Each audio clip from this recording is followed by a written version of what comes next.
Prediction देना चाहता हूँ कि इंडियन जो टीम है इनको मुबारकबाद एडवांस में देता हूँ। लव यू इंडियन टीम, क्योंकि क्लीन स्वीप और व्हाइट वॉश जो कहते हैं वो कल इंडिया करेगा। न्यूजीलैंड मेरे ख्याल से आई थिंक 37 या 47 साल के बाद कोई सीरीज हमसे जीत के गया, अभी मेरे ख्याल से ओडीआई करते। तो अगर बाबर आजम ने कोई कमाल किया तो बेकमाली भी तो कर दिया है। ऐसा हमें रिकॉर्ड आपसे नहीं चाहिए था कि आप 10 विकेट से जीत गए इंडिया से। अरे 10 विकेट से जीते तो इसका मतलब आपके लिए कितनी बड़ी बेइज्जती और तौहीन की बात आ गया कि 50 साल पहले इंग्लैंड जीता था और अब जीता है सीरीज आपके होंगे। 37 से 47 साल पहले न्यूजीलैंड नई वीडियो में आपको खुशामदीद कहते हैं। हकीम साहब हमारे साथ मौजूद है। बात करेंगे तीसरा ओडीआई इंडिया वर्सेस श्रीलंका और पाकिस्तान का जो मैच हुआ, तीसरा ODI Pakistan versus New Zealand. Pakistan हार चुका है जबकि इंडिया ने अपने सीरीज जो है ना सेव कर ली है, जीत ली है। एक ओडीआई बाकी है, वो भी हो सकता है कि इंडिया क्लीन स्वीप कर ले। इस पर हकीम साहब की राय जानते हैं। तो क्या कहेंगे हकीम साहब, इंडिया के मैच पर क्या कहेंगे? उसके बाद पाकिस्तान जो हारा है, क्या लगता है आपको मेन रीजन क्या है पाकिस्तान के हारने की? बिस्मिल्लाहिर्रहमानिर्रहीम, अस्सलाम वालेकुम तमाम व्यूअर्स। सबसे पहले तो मैं प्रेडिक्शन देना चाहता हूँ कि इंडियन जो टीम है इनको मुबारकबाद एडवांस में देता हूँ। लव यू इंडियन टीम, क्योंकि क्लीन स्वीप और वाइट वॉश जो कहते हैं वो कल इंडिया करेगा। एनी फेवरेट नहीं है यार, वो दिल से खेलते हैं। ओडीआई की स्ट्रॉन्ग टीम ओडीआई की वो स्ट्रॉन्ग टीम नहीं, मैं उन्हें तीनों फॉर्मेट में उनको स्ट्रॉन्ग टीम समझता हूँ। मैंने क्या कहा था कि अनफॉर्चुनेटली कि वो टूर्नामेंट जो होता है ना उसमें जो नॉकआउट सिस्टम होता है उसमें इंडिया मेरे ख्याल से जैसे हम साउथ अफ्रीका को कहते हैं कि वो चौक जाती है, वैसे इंडिया भी चौक जाती है। क्योंकि मैंने जो हिसाब लगाया है कि इंडियन टीम वो आम टीम नहीं है जो कोई भी उसको जो है ना उसको क्या तरने वाला साबित हो जा सबके सामने, ऐसा नहीं है।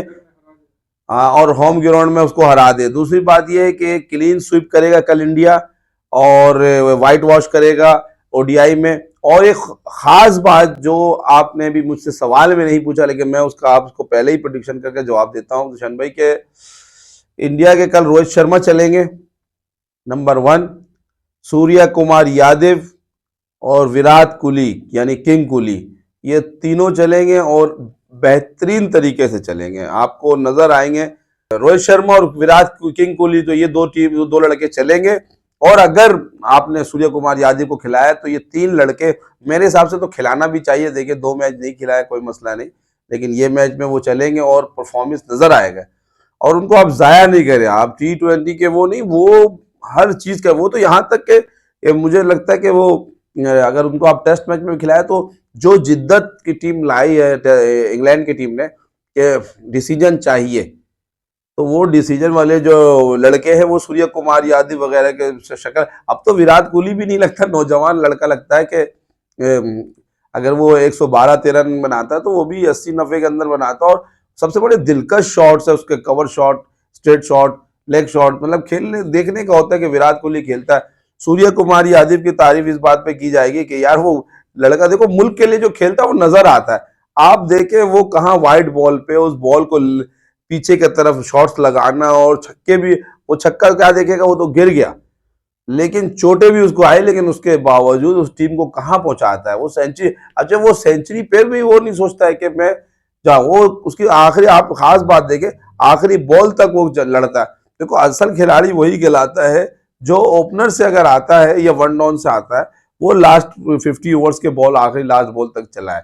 और फिर वो बॉल तक नहीं चले, वो हमारे बाबर आजम रिजवान की तरह ना चले जो टिकटॉक जो है टिक टिक टुक टुक, यानी टुक टुक पे पहुंच गया, पहुंचने के बाद अगर 80 बॉल पे 30 रन बना के हमें दूसरा हरवा दिया 79 रन से, तो हमें ऐसा प्लेयर नहीं चाहिए।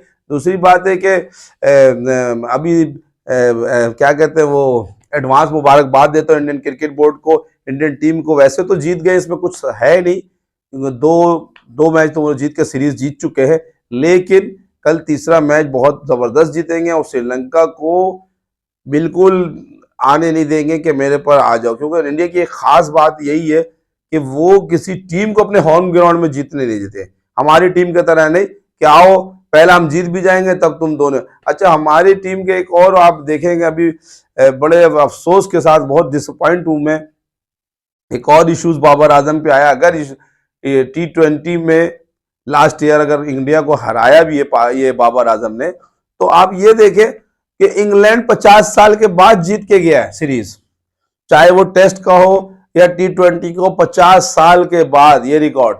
दूसरे रिकॉर्ड न्यूजीलैंड मेरे ख्याल से आई थिंक 37 या 47 साल के बाद कोई सीरीज हमसे जीत के गया, अभी मेरे ख्याल से ODI का। तो अगर बाबर आजम ने कोई कमाल किया है तो बेकमाली भी तो कर दिया है। ऐसा हमें रिकॉर्ड आपसे नहीं चाहिए था कि आप 10 विकेट से जीत गए इंडिया से। अरे 10 विकेट से जीते तो इसका मतलब आपके लिए कितनी बड़ी बेइज्जती और तौहीन की बात आ गई है कि 50 साल पहले इंग्लैंड जीता था और अब जीता है सीरीज आपके होम ग्राउंड। 37 या 47 साल पहले न्यूजीलैंड जीता था, यानी यहाँ पे कई नस्ल गुजर चुके थे तो उन्होंने सीरीज नहीं मार सका। और आपका एक नाम ब्रांड, आपके वालिद तो बड़े आपके लिए मेहनत करते थे और दूसरे पे गुस्सा करते थे। PSL में देखा कि वसीम अकरम ने कहा डांटा, सही डांटा आपको। आप तो सही मायने में तो मैं कहता हूं ये कप्तान के लायक था ही नहीं। ये एज ए बैट्समैन अभी ये जाया हो जाएगा, बाबर आजम जाया हो जाएगा। टीम ने इस बैट्समैन तो अच्छा है लेकिन जाया हो जाएगा ना कप्तानी के लालच में। तो असल में सरफराज से बेहतरीन कैप्टन मैं कहता हूं कोई नहीं था।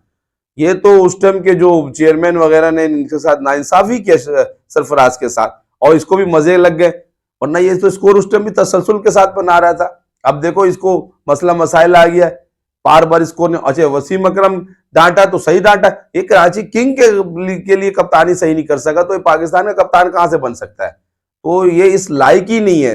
वो जैसे कहते हैं कि नाहल कर दो, तो कप्तानी के लिए इसको नाहल करो और मोहम्मद रिजवान को। अगर हमें मैच कोई जीतना है, वरना आप देखना अभी 2022 में भी हमारा रिकॉर्ड अच्छा नहीं रहा बाबर आजम के साथ, और 2023 में तो हम फिर सभी हारेंगे। अगर हमें जीतना है तो फॉर गॉड से आप बाबर आजम और मोहम्मद रिजवान को टीम से बाहर निकाले, वरना ऐसे ही रहा तो हम कोई टूर्नामेंट तो दूर की बात है, हम होम ग्राउंड में भी नहीं जीत सकेंगे।